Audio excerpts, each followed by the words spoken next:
National Congress party నాయకుడు, మహారాష్ట్ర ఉప ముఖ్యమంత్రి అజిత్ పవార్ ఈ మధ్య ఇఫ్తార్ కార్యక్రమంలో మాట్లాడుతూ ముస్లింలను ఎవరైనా ఇబ్బంది పెడితే తాను సహించనని, అండగా ఉంటానని అన్నారు. ఆయన మాటలకు నేపథ్యం చావా సినిమా నేపథ్యంలో నాగపూర్లో జరిగిన హింసాకాండ. మహారాష్ట్ర ప్రభుత్వంలోని 3 భాగస్వామ్య పార్టీలలో ఆయనది ఒకటి. పవార్ ఆ వాగ్దానం చేసిన మర్నాడే అనేక బుల్డోజర్ కూల్చివేతలు జరిగాయి. అజిత్ మాటలకే కాదు, సుప్రీంకోర్టు ఆదేశాలకు కూడా ఆ కూల్చివేతలు విరుద్ధం. అయినా పవార్ కిక్కురు మనలేదు.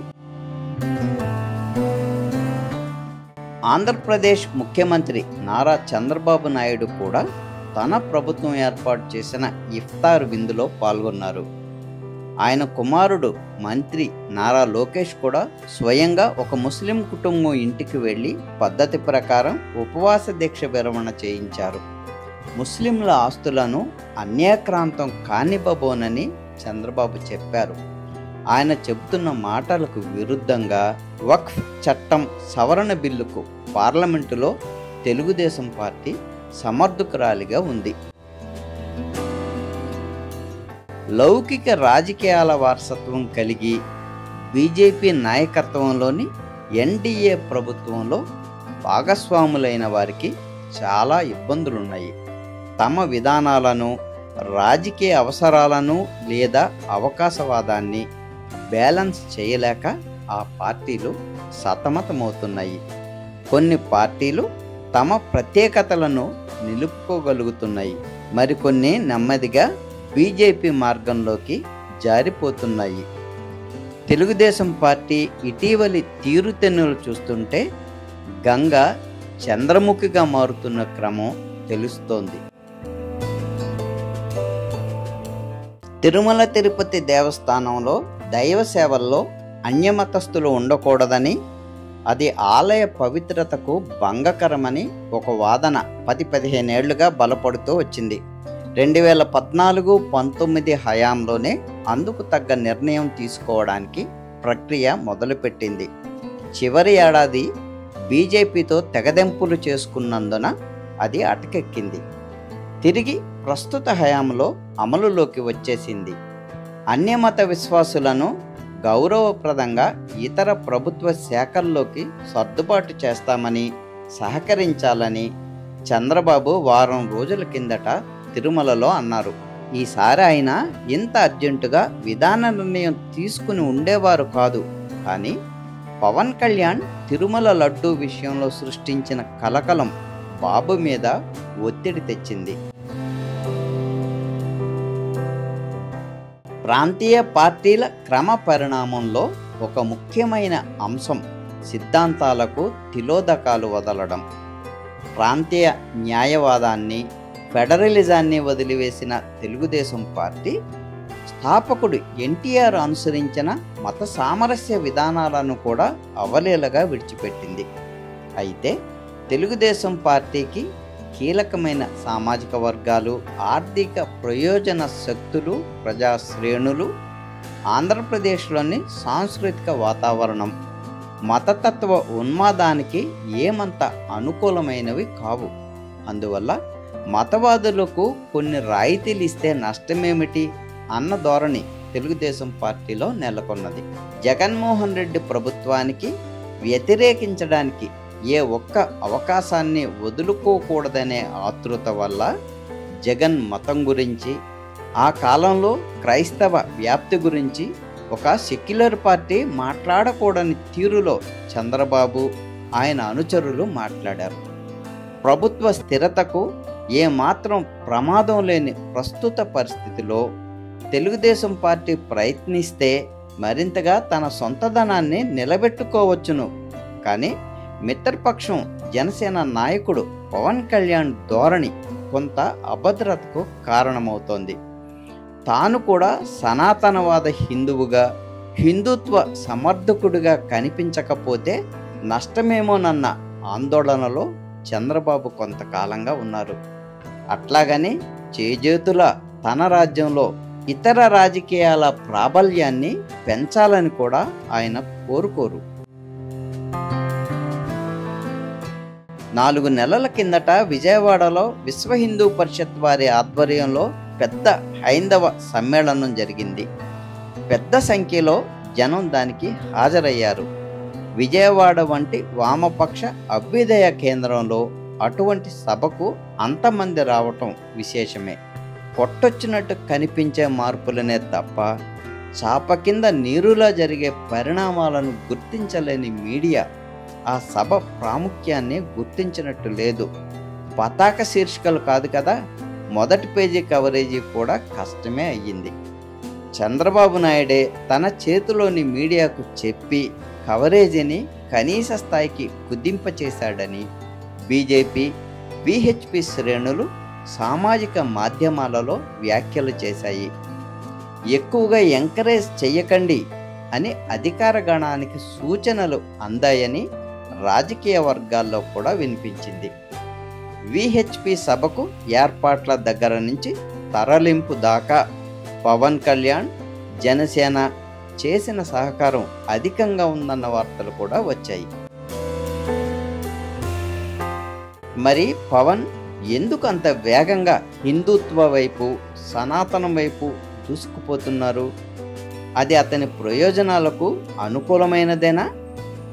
తానే కాక తన సోదరుణ్ణి పదవుల్లోకి తీసుకువెళ్లాలని తాపత్రయపడుతున్న నాయకుడిని కుటుంబ పాలనను వ్యతిరేకించే పార్టీ ఇష్టపడుతుందా? అసలు ఒక జనాకర్షణ కలిగిన ప్రాంతీయ నాయకుడు బీజేపీ వ్యవస్థలో ఇమడగలుగుతారా వంటి సందేహాలు అనేకం వస్తాయి. పిఠాపురంలో పాకిస్తాన్ గురించి మాట్లాడడంలో అర్థం ఏమిటి? హిందీ వ్యతిరేకత లేదు సరే, అనుకూలత కూడా లేని చోట దక్షిణాది సెంటిమెంట్కు వ్యతిరేకంగా మాట్లాడటంలో ప్రయోజనం ఏమిటి? పవన్ కళ్యాణ్ కూడా ఒక వ్యూహం ప్రకారమే వ్యవహరిస్తూ ఉండవచ్చునని, ఆయన కూడా దీర్ఘకాలం బీజేపీ గొడుగు కింద ఉండకపోవచ్చునని జనసేన ఆంతరంగికులు ఆశగా ఉన్నారు. విప్లవవాదం నుంచి, చే గువేరా నుంచి సనాతనం వైపు రాగలిగినప్పుడు రేపు అందుకు విరుద్ధంగా వ్యవహరించి కూడా మెప్పించగల శక్తి పవన్కు ఉంటుందని ఆయన అభిమానుల నమ్మకం. బీజేపీకి ఆంధ్రప్రదేశ్లో స్థిరమైన పునాది లేదు. బ్రాహ్మణులు తప్ప ఒక సామాజిక వర్గం లేదు. పవన్ కళ్యాణ్ ద్వారా కాపు సామాజిక వర్గం, ఆయన సినీ అభిమానులు తమ ప్రభావంలోకి వస్తారని బీజేపీ ఆశిస్తోంది. ఒక సామాజిక వర్గానికి 1-2 జిల్లాలకు నాయకుడిగా ముద్రపడిన తనకు విస్తృతమైన ప్రజాపునాది ఏర్పడటానికి బీజేపీ తోడ్పడుతుందని పవన్ కళ్యాణ్ అనుకుంటున్నారు. పైగా తెలుగుదేశం ప్రభుత్వాన్ని అదుపులో ఉంచడానికి పవన్ కళ్యాణ్ ఉపయోగపడతారని కూడా బీజేపీ భావిస్తోంది. 2018లో ఎన్డీఏ నుంచి బయటకు వచ్చినప్పుడు తెలుగుదేశం పార్టీ, దాని నాయకులు బీజేపీ మీద చేసిన తీవ్ర విమర్శలు, దూషణలు మోదీ షాలు మర్చిపోయారనుకోలేము. చంద్రబాబు ఎన్డీఏకు నమ్మకమైన మిత్రుడు కాదని బీజేపీ అనుకుంటే ఆశ్చర్యమేమీ లేదు. బీజేపీ తనను నమ్మదని చంద్రబాబుకు తెలుసు. అందుకని అవసరం లేకున్నా అతి వినయంగా ఉంటున్నారు. బీజేపీ సొంతంగా ఏపీలో ఎప్పటికీ బలపడలేదని ఆయన నమ్ముతున్నారు. కానీ పవన్ కళ్యాణ్తోనే తనకు ఇబ్బంది. 2 ప్రత్యామ్నాయ పార్టీల పద్ధతి ఏపీలో ఏర్పడితే మంచిదే. బాబు ఆలోచనల ప్రకారం ఆ రెంటిలో ఒకటిగా వైసీపీ కంటే జనసేన ఉంటే ఉత్తమమే. కానీ ఇప్పుడు ఈ 5 ఏళ్ళు గడవటం ఒక్కటే సమస్య కాదు.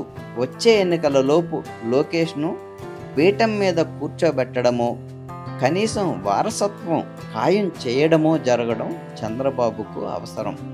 ఆ లక్ష్యానికి బీజేపీ, జనసేన ఎక్కడ గండి కొడతాయో అని ఆయనకు భయం. పవన్ ఉండగా ఆయనకు సరి సమాన స్థానం లోకేష్కు ఇవ్వలేరు. తాను క్రియాశీలంగా ఉండగా లోకేష్కు ముఖ్యమంత్రి స్థానము ఇవ్వలేరు. జనసేనే తెలుగుదేశం పార్టీని గెలిపించిందని పవన్ కళ్యాణ్ జనోత్సాహంలో అన్నా అందులో వాస్తవం ఉందని చంద్రబాబుకు తెలుసు. జనసేనకు వచ్చింది 21 సీట్లే అయినప్పటికీ టీడీపీ గెలిచిన 135 సీట్ల వెనక ఆ పార్టీ పొత్తు బలం ఎంత ఉన్నదో ఆయనకు అవగాహన లేకపోలేదు. అటు మహారాష్ట్రలో బీజేపీకి సొంతంగా మెజారిటీ లేకపోయినా షిండేను, పవార్ను విడివిడిగా అందులో పెట్టగలదు. అందుకే తన విధానాలను కాదని అజిత్ పవార్ బీజేపీ బుల్డోజర్ విధానాలను సమ్మతించవలసి వస్తున్నది. ఆంధ్రప్రదేశ్లో సొంతంగా 3/2 మెజారిటీ ఉన్నా 8 స్థానాల బీజేపీకి టీడీపీ భయపడుతున్నది. తన మద్దతు మీదనే కేంద్ర ప్రభుత్వం ఆధారపడి ఉన్నా అందుకు తగ్గ అవకాశాలను వినియోగించుకోలేకపోతున్నది. అంకెలకు మించిన బలం ఏదో దేశంలో సర్వం సహాధికారం చలాయిస్తున్నదని అర్థం అవుతోంది. ఈ మధ్య ఒక శ్రేయోభిలాషి మిత్రుడు చంద్రబాబు నాయుడిని కలిశారట. ఇంత బలం ఉంది, మోదీకే మద్దతు ఇచ్చే స్థాయిలో ఉన్నారు, మీరు తలచుకుంటే చరిత్రనే సృష్టించగలరు. ఏమీ లేదు, ఒక్క పని చేయండి. సోలార్ ఇంధన కుంభకోణంలో జగన్కు ముడుపులు ముట్టాయని బయటకు వచ్చింది కదా, మీరు ఆ ఒప్పందాన్ని రద్దు చేయండి, ముడుపుల మీద విచారణ చేయించండి, మీకెంత పేరుస్తుందో చూడండి అని ఆ మిత్రుడు హితబోధ చేశారట. అంతా చిరునవ్వుతో విన్న చంద్రబాబు చేతులు జోడించి, మీ సలహాకో దండం, నన్ను ఇట్లా బతకనివ్వండి, ఇట్లా మునగ చెట్టెక్కించి ఇంతకు ముందు ముంచారు, మళ్ళీ నన్ను ఒప్పించకండి, జగన్తో ఫైట్ చేయడానికి అదానీతో బీజేపీతో గొడవ పెట్టుకోవాలా? వాళ్ళు ఎన్ని రాష్ట్రాల్లో అధికారంలో ఉన్నారో తెలుసునా? నాకు 4 ఎంపీ సీట్లు ఉన్నాయని చలాయించాలనుకుంటే వాళ్ళ చేతిలో ఈడీలు, సిబిఐలు అన్నీ ఉన్నాయి అని నిష్కర్షగా చెప్పారట. కాబట్టి ఏపీలో ఉన్నది సామాన్య స్థితిగతులు కావు. అధికార పార్టీ అక్కడ అత్యంత బలమైన స్థితిలో ఉన్న కొన్ని విషయాల్లో అత్యంత బలహీన పార్టీ కూడా అదే. ఎక్కడ లేని విధంగా అక్కడ అధికార పార్టీ, మిత్రపక్షం, ప్రతిపక్ష పార్టీ అన్నీ బీజేపీకి విధేయమైనవే, అదానీతో అనుబంధంలోనివే.